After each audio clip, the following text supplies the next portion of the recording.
दोस्तों नमस्कार, मैं हूं आर्किटेक्ट अशोक गोयल और आपसे मैं चर्चा कर रहा हूं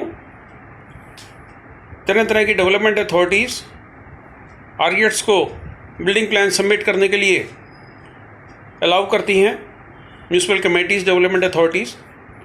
और नियम ये है कि जो भी आर्किटेक्ट काउंसिल ऑफ आर्किटेक्चर से पंजीकृत होगा यानी रजिस्टर्ड होगा, वो किसी भी साइज़ का किसी प्रकार के भवन के लिए बिल्डिंग प्लान सबमिट कर सकता है सैंक्शनिंग के लिए।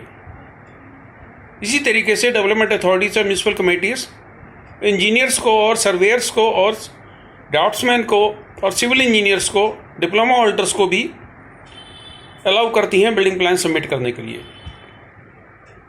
बड़ी विचित्र बात यह है कि सिविल इंजीनियर्स को 500 स्क्वायर मीटर तक का बिल्डिंग प्लान सबमिट करने की इजाज़त होती है और किसी भी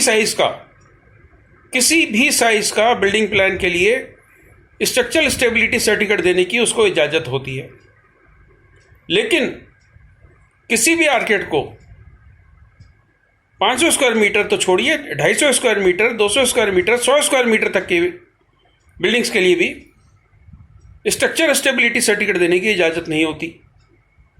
ये कैसी विचित्र बात है कि आर्किटेक्चर के क्षेत्र में तो सिविल इंजीनियर्स को आपने छूट दे दी बिल्डिंग प्लान सबमिट करने की, और स्ट्रक्चरल स्टेबिलिटी के मामले में आप आर्किटेक्ट्स पे भरोसा नहीं करते। आर्किटेक्चर में जो स्ट्रक्चर का सारा कोर्स है, सारा करिकुलम है, उसको अगर आप देखिए, और सिविल इंजीनियरिंग का 4 साल का जो कोर्स है उसमें जो स्ट्रक्चर पढ़ाया जाता है उसको आप देखिए, तकरीबन सारा सिलेबस सेम है। तो क्यों आर्किटेक्ट्स को स्ट्रक्चरल स्टेबिलिटी सर्टिफिकेट देने के लिए किसी सिविल इंजीनियर पर डिपेंड रहना पड़े? इस तरह के मामलों को उठाने की जिम्मेदारी इंडियन इंस्टीट्यूट ऑफ आर्किटेक्ट के विभिन्न चैप्टर्स की है।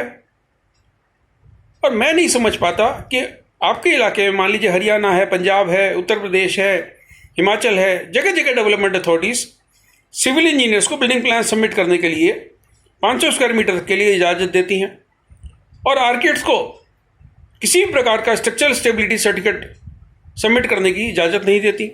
तो आप ये मामला क्यों नहीं उठाते अपनी डेवलपमेंट अथॉरिटी से, अपने शहर के, अपने राज्य की डेवलपमेंट अथॉरिटी में मामला क्यों नहीं उठाते कि जब सिविल इंजीनियर्स को आप इजाज़त देते हैं बिल्डिंग प्लान सबमिट करने की, तो आर्किटेक्ट्स को क्यों रोक लगा रखी है आपने कि वो किसी प्रकार का स्ट्रक्चरल स्टेबिलिटी सर्टिफिकेट नहीं दे सकते?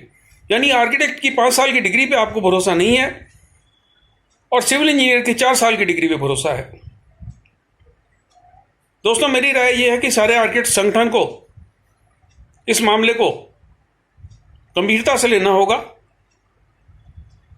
समय ऐसा आता जा रहा है कि आपके क्षेत्र में सभी प्रकार के दूसरे लोग घुसपैठ लगातार कर रहे हैं और आपके हाथ से चीज़ें धीरे धीरे करके बाहर होती जा रही हैं। आप इसे विचार करिए, सोचिए क्या करना है।